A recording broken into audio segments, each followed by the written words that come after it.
প্রথমেই সবাইকে বলি জয় জগন্নাথ। আজকে আমি চলে এসেছি জগন্নাথ ধাম পুরী। দেখতে পাচ্ছ ভারতের 4 ধামের মধ্যে শ্রেষ্ঠ ধাম পুরী জগন্নাথ ধাম, আর বাঙালিদের হৃদয় বলতেই চলে। আর দেখতে পাচ্ছ আকাশ মেঘলা, বৃষ্টি হচ্ছে খুব, 5-10 মিনিট বাদে বাদে বৃষ্টি হচ্ছে।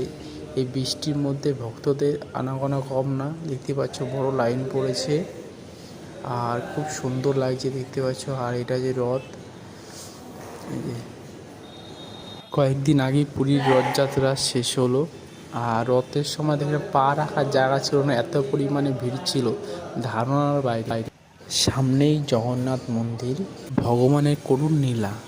এই যে পতাকাটা উঠছে, এটা কিন্তু হাওয়ার বিপরীতে উঠছে, কি সুন্দর দৃশ্য। হ্যাঁ, তাই তো বাঙালি বারবার ছুটে আসে পুরীতে। রথযাত্রা শেষ হওয়ার পরে রথগুলি পরস্পর দাঁড়া করিয়ে রেখেছে। বাঙালি ছাড়া পুরীর জনজীবন ব্যাহত। আর কারা কারা পুরীতে এসছো কমেন্ট করে জানাও। আর ভিডিওটা ভালো লাগলে চ্যানেলকে ফলো আর সাবস্ক্রাইব করে লাইক করো।